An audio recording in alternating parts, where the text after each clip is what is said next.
Boa noite. A imagem tá ok?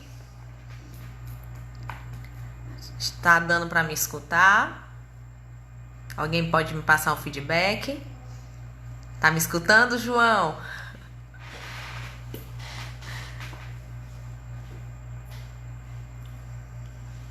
Eu não tô vendo os comentários, não sei. Ah, tá aí. Tá tudo ok, Zezé?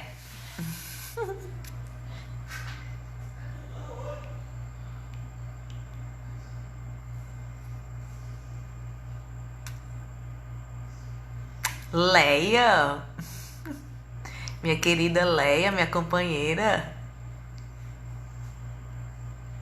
Boa noite.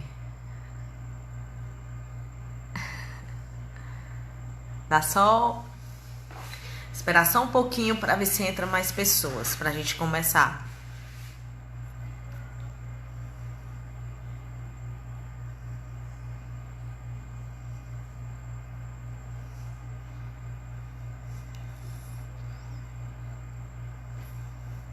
Boa noite, meu esposo.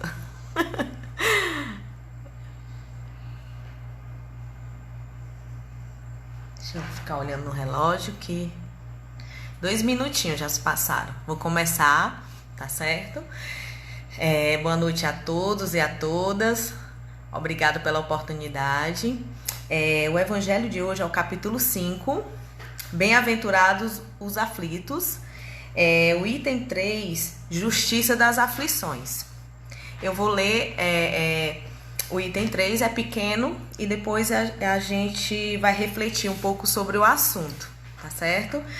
A minha maneira de ver o assunto. Tá centralizado, eu tô bem centralizada.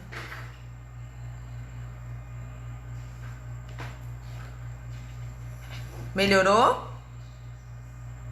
Vamos lá, começar. As compensações justiça das aflições. As compensações que Jesus promete aos aflitos da terra não pode ocorrer senão na vida futura, sem a certeza do futuro. Essas máximas seriam um contrassenso bem mais, seriam um engodo. Mesmo com essa certeza, compreende-se dificilmente a utilidade de sofrer para ser feliz. Dize-se, para ter mais mérito. Mas então, perguntas por que um sofre mais do que os outros? Por que um nasce na miséria e outros na opulência, sem nada terem feito para justificar essa posição?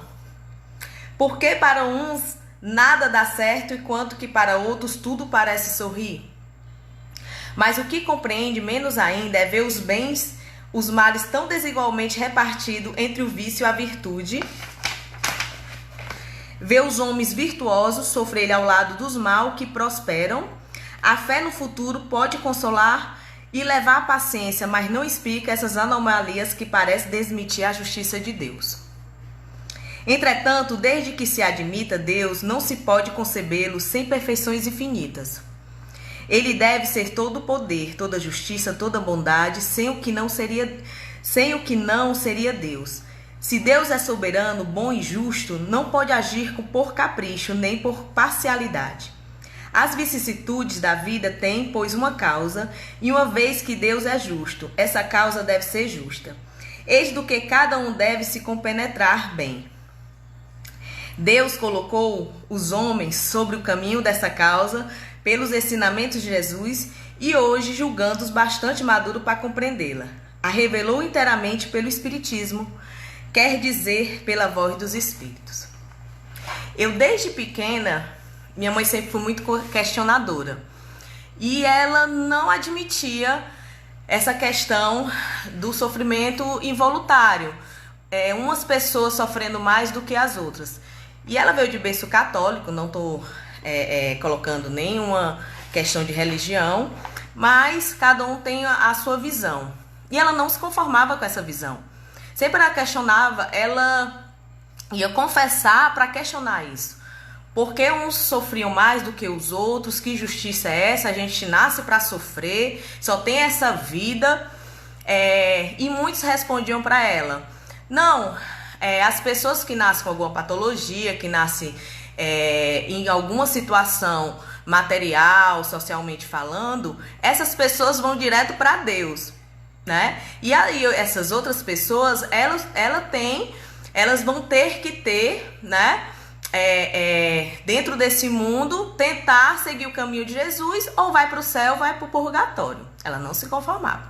Então é injusto, eu era para ter nascido com alguma patologia para ir direto para Deus, ir para o paraíso. Isso é injusto. E sempre eu escutava desde pequena. Se mamãe tivesse descoberto, né, o espiritismo desde antes, só esse trecho ela já tinha ficado muito feliz. Então, assim, sem a doutrina espírita, na minha vida, não teria explicação, não teria lógica, né? Não teria o sentido da vida, essa compreensão. E essa lei natural que Deus nos permite, da ação, reação, do que tu planta, tu colhe, esses frutos que colhemos, nada mais algo, nossos débitos que devemos pagar para evoluir.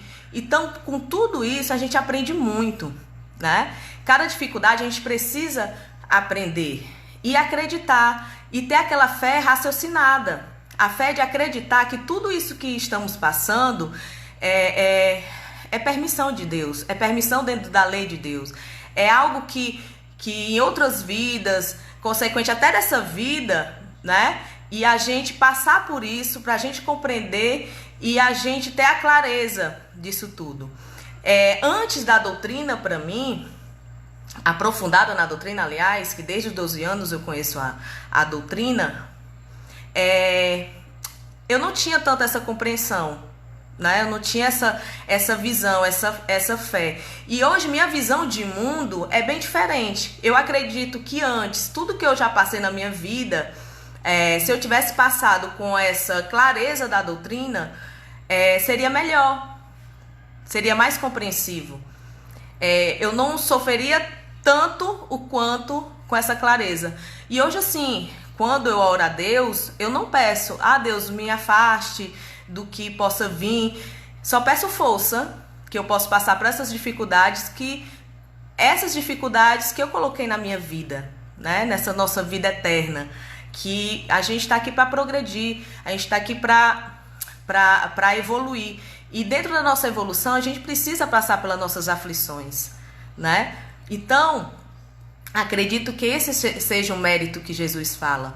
Tem alguns pontos que eu coloquei aqui sobre o mal. Eu sempre também questionava o mal, né? Nas questões do que a gente passava, até as coisas muito grotescas no mundo, e achava que se Deus era o criador de tudo, por que existia o mal? Mas uma vez veio uma reflexão para mim, que o mal não existe. Mas que seja duro o que acontece na vida de qualquer pessoa, ela vem para impactar e transformar, de alguma maneira. Transformar quem está no seu redor, mexer com você enxergar, você militar para as coisas boas. Então, ficar olhando o relógio porque eu sou o perigo para passar. Então, assim, eu compreendi que não existe o mal. E quanto mais a gente poder compreender, vivenciar e agradecer as próprias dificuldades, que é o elemento de crescimento para a gente consegue passar por cada vida melhor, mais fortalecida. E hoje também aconteceu uma coisa muito interessante. Desde domingo, que por coincidência, até outro tema que eu ia falar aqui, por coincidência, outro irmão falou, e eu fiquei, meu Deus, qual o tema que eu vou falar hoje? E dentro, sem a gente perceber, a gente vai falando do tema já do Evangelho. E do nada hoje, mais ainda, às 15 horas e pouco, eu recebo uma ligação, uma voz de uma criança perguntando se podia passar uma mensagem para mim. Eu, tá bom, pode sim. Ele disse, eu sou João Neto, moro numa praia, tal, eu não lembro muito bem. E ele, posso passar uma mensagem para a senhora? Pode. Você crê? Eu creio. Então ele falou, olha, tudo isso que está passando no mundo vai passar. E eu tentando escrever, porque ele estava me falando, né, uma mensagem tão legal, ele falou assim, Deus vai enxugar nossas lágrimas. Tem na Bíblia, mas ele falou assim da maneira dele. Deus vai enxugar nossas lágrimas e todas as aflições cessarão e o mundo vai ser um paraíso e tudo vai se estabelecer. E ele fala, não é verdade? Eu disse, é verdade. Tem fé? Tenho fé. Você crê? Eu creio. E uma criança de 10 anos, né? Com esse raciocínio que tudo vai passar e tudo vai ficar bem. E eu acredito isso. Hoje é um dia, se foi difícil, agradecer as dificuldades, que amanhã tudo vai passar. E ele disse que na próxima terça vai ligar para mim e mandar outra mensagem para mim. E assim, isso fica a mensagem desse evangelho. Agradeço a todos que estão aqui assistindo. Espero que eu possa ter ajudado alguma coisa, contribuído com algo. E boa noite, paz e bem. Tô com saudade de muitas pessoas aqui que estão assistindo. Agradeço pelo carinho. Até seu Iramar, tô muito honrada. Muito honrada, honrada com todos. Obrigada. Deixa eu ver se ainda tem algum minutinho. Já tá encerrando. Mas foi ótimo para mim também. E diante de tudo que o mundo, né, esse cenário que a gente está passando, e compreender as aflições, né, todo esse contexto, só a doutrina espírita para nos explicar e colocar um bálsamo nos nossos corações, dos corações desse mundão, que cada vez as pessoas possam enxergar dessa maneira e não ir contra, e não se colocar como vítimas que ninguém é, né? Então, é a justiça mais linda, é a perfeição de Deus. Um beijo, gente. Obrigada.